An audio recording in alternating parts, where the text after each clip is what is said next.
Hello and welcome to Brew Tapcast. I am Tap here with another Flesh and Blood video. This is another budget box build video. This is going to be a series that we are doing that is an idea of a sort of like a turbo sealed pool sort of build. This is based on if you were able to get your hands on a Welcome to Rathe, Arcane Rising, and Crucible of War box. This is sort of the way to build a deck for a particular hero based on if you had those. Hopefully soon people will be able to get those boxes and that sort of thing. Singles are on the market, but I think a lot of people want to invest a little bit more, so they're willing to get a box. So this is based on if you have one box of each, you sort of build around a hero and talk about it. So it's a budget-friendly version in that regard, but it's also based on what you pull. So today is Kano. So Kano is our budget box build hero for today. He is a wizard, the only wizard so far, and he has a ability that is instant pay 3 resources. Look at the top card of your deck. If it's a non-attack action card, you may banish it. If you do, you may play it this turn as though an instant. So basically, you're playing a whole bunch of stuff anytime you want as instant. So action points are almost negligible. A lot of the power that you can get from Kano is being able to play things on your opponent's turn. Maybe once they've already used their cards in hand before they redraw. And maybe, you can sort of do sneak in damage and kill them with no cards in their hand, that sort of thing. So that's the fun with Kano. So he does start with 15 health. This is Blitz. That's going to be a little bit of a problem just because you are a little bit more sensitive to losing quickly, especially to more aggressive decks. But it is Kano today. So what is Kano running? Well, Kano's going to run a bunch of different equipment here. So these are the particular set of equipment that I've set aside for this here hero build.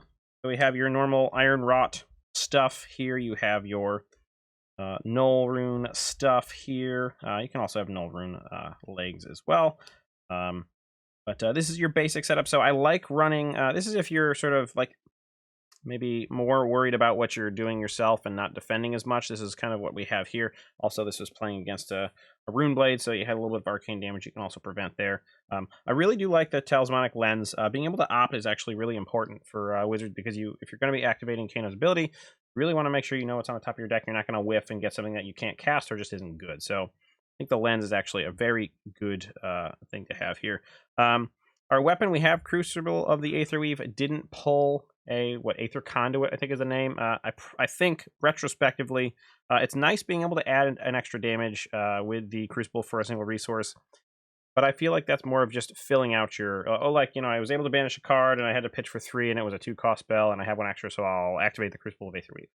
And that's good, but I feel like the Aether Conduit's a little bit more exciting because let's say you do a bunch of stuff on your opponent's turn and then you come back and you have maybe 1 card or 2 cards you can pitch, and probably most of the deck, I believe, is 2 or 3 pitch value, or on average, it's not going to be a 1 pitch value. And you can use that ability to do 2 damage, Aether or Arcane damage. So I think for this budget build, the Crucible's probably not the best bet. I think I'd go with the Aether Conduit, but we didn't pull one out of our box. All right, so those are our equipment and weapons. So let's move on to our other cards. So this is, wizard. So it's all non-attack actions. You are really incentivized because of his ability to only play wizard spells. And so we are only playing wizard spells. There's no generics in the deck, whether or not that's a good idea or bad idea. I'm pretty sure it's always right to not play generic cards. You always want to play spells. So we'll go over the big hitters that we got first. We have Lesson in Lava, Forked Lightning, and Tome of the Aetherwind. These are our sort of big boy hits. And I will have if you're looking for the whole deck all in one spot picture, it'll be in the comments below, as well as at the end of the video, there'll just be a screenshot of the actual whole deck itself. But because we'll be clearing cards we have to go through. So these are our big hitters. So Lesson in Lava, Forked Lightning, and Tome of the Aetherwind. These are definitely auto includes from the cards that we pulled. I do like all of these.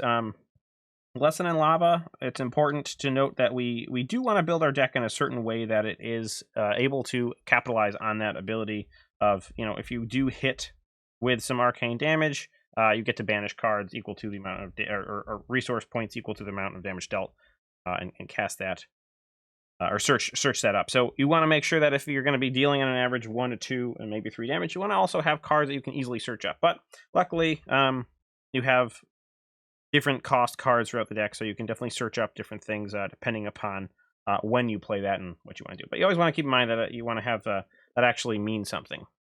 Fork Lightning, great card. Any way to pump the amount that you're going to be dealing with Aether Flare or Crucible of the Aetherweave, it doubles both those numbers, so it can get pretty crazy sometimes.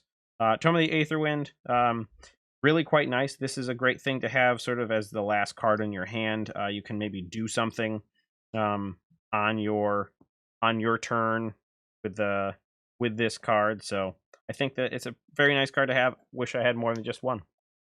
All right, the other sort of higher rarity ones we'll talk about first. We have Cindering Foresight. So we have one of each color here. We have Stir the Aetherwind's got a blue and a yellow. Yeah, Aether Spindle with 2 yellows and a blue.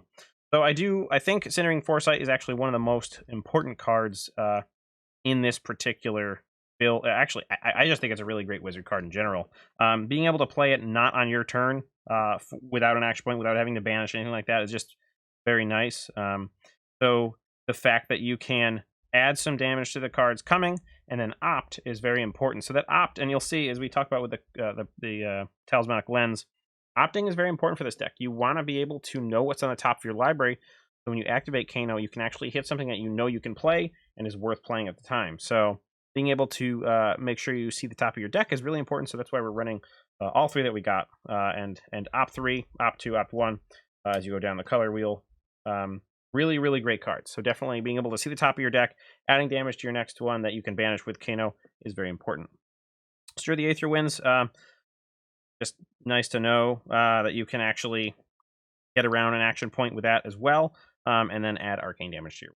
That's definitely, again, these are ones that help Fork Lightning. Being able to add damage to it, it adds to both numbers, so that's really nice because it's separate instances of arcane damage. So if the next thing you play deals arcane damage and it does twice, it gets added to each of those. Aether Spindle, again, this is primarily being played. It's not wonderful. Doing only 2 and 3 as the base for 2 resources is not really great. The fact that you can opt if you can get that out is very important. Again, knowing what's on top of your deck is important. So those are our rare cards or above rare cards. So definitely some pretty good power there. We're happy with what we got on that. I wish we had more Fork Lightning and things like that, but what are you going to do? All right, next go to some of the auto includes. So we have 2 copies of each color of Voltaic Bolt. This is the blue doing 3 damage, yellow doing 4, and red doing 5. So 2 cost down the line. Definitely fun cards to have in here. They're not the cheapest cards, but this is definitely an auto include. I think at least the red, being able to deal 5 for only 2 is probably one of the most potent spells there. So definitely love having those. We are also playing a full play set of a Scalding Rains. Again, we have the blues dealing 2, we have the yellows dealing 3, and the reds dealing 4. This is for a single resource point. So again, we're really thinking about being able to banish cards or things that are going to be easily castable when we Kano, or when we get a spell that allows us to banish something and then or search up something like Lesson in Lava. Those are very important to keep in mind, that we are wanting to hedge down towards those lower ends of the spell, which is why, although Scalding Rain isn't super powerful, it's included as a full playset in the deck.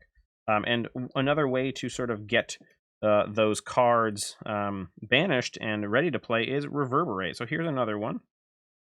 We're playing a full playset of Reverberate. So it deals some amount of arcane damage, 3, 2, 1. And then if it deals damage, you may banish a card in your hand, non-attack action card in your hand, and play it as an instant this turn. So again, with any of these dealing damage that deal any amount of damage, we have a lot of spells in our deck that are a single resource cost. So if they're in our hand, we can actually cast them with Reverberate. So that's important to have. Another card that we have in here, particularly for, again, having cards like this, is going to be Zap. So we didn't actually get a full play set. We have 2 blue, 1 yellow, and 2 red. So again, these are free spells. And yes, they're not super powerful. Doing 3, 2, 1 isn't all that great. The ones probably going to end up pitching a lot. Those are the ones that are going to be more based, just trying to get resources. But being able to get these, searched up with lower damage coming in from Reverberate or Lesson in Lava allows you to be able to cast these for free. Also, banishing these off the top of your deck you don't lose out in, oh, well, maybe I don't have a pitch value, I'm going to risk it anyways, and you get a free spell off top. Free spell off top. It really helps you sort of keep pushing in pressure and pushing damage at your opponent. Last two cards here. Well, not last two. We got two Aether Flares, and I'm not entirely sure if I love these Aether Flares. Maybe we did not include, well, I guess we'll put the other cards out. We have two Foreboding Bolts, and then we have two Absorb the Aether. So Aether Flare, I wonder if it would have been better to play Rousing Aether. Not really sure. The fact that this cost 1 is why we put it in the deck. They do similar things. They deal damage, and then I guess this one has the ability to, if you can pump this one, it pumps your future ones by X, where X is dealt damage dealt, whereas the Rousing Aether is just a blanket 1. But I haven't played enough to really know which one's better, but we put these in here, red and yellow, just to sort of have, again, a little bit of a pressure, a 1 resource cost spell, just to sort of poke through here. Foreboding Bolt, 2 blues. This is really nice. This is cheap spell, again, easily banished and played for cheap. Only put the blue ones in here. It opt 1. Doesn't matter if the arcane damage hits a hero, you opt 1. So again, that's really nice to be able to play that before you Kano or on your turn or something like that. If you want to draw into another card at the end of the turn, opting is very important for the deck. So that's why we put that in here.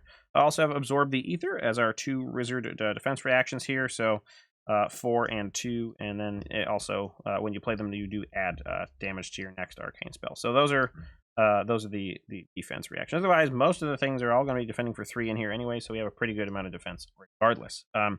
So those are sort of the cards that we put in there. We could have, again, maybe gone with something like, maybe we wanted to put more Foreboding Bolts in, so we could have theoretically done that, dealing more damage. We want to do that, and then again, having the opt. We could have put in Rousing Aether. That's something we had thought about, but went with the Aether Flare just because it's a little bit cheaper. And then Snapback. So Snapback is one of the ones that we just didn't really think it did enough to really, ensure that it was worth playing. Yes, the fact that you can play it as an instant under certain circumstances does make it good in that regard. But it didn't feel like it really did enough, and maybe I just need to play more. I could totally see it as you wanting to play those because they did allow you to apply consistently more pressure, and I could see that. So maybe those are something we want to include.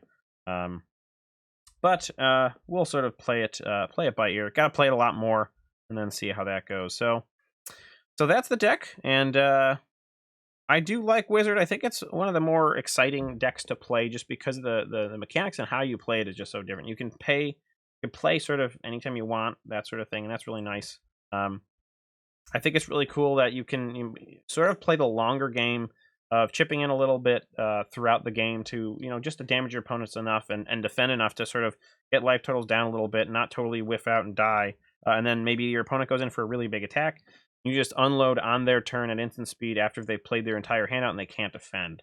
So I think that's really cool about the timing of Wizard can make for some very different games. And sometimes it's right to play at the end of your opponent's turn, and sometimes it's not. And I think that's really neat that you can sort of have those two different, or a multitude of play styles based on being able to time your things differently. So definitely excited to see what else comes for Wizard in the future, but it is a little bit more limited in regards to, you don't really want to have a lot of generic cards in the deck because Kano is all about non-attack actions and those sorts of things. You don't really want to hit something. I guess you could do generic non-attack actions, but I feel like your powerful ones are really in here as your wizard action.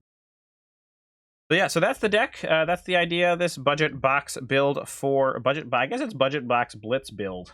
Wow, that gets a lot of B's. But yeah, that's the deck. It was fun to play with. I did enjoy it. It was my second most played deck so far, and I think it's exciting. So let me know if you guys would have built this differently, if you really think that these ones are better cards to have. Again, they're Crucible common, so they're easy to get. Even if you don't get a box, you can easily get those in another way. But would you have built it differently? You think this is trash? You think it's really good? You think it's okay? Whatever. Let me know in the comments. Let me know if you like the video, if you don't like the video, if you think these are silly content things that we produce. But I think they're fun, and I think there's a exercise of interesting things in here as well. So Hope you all had a good time watching the video. Let me know, and thank you very much. Cheers.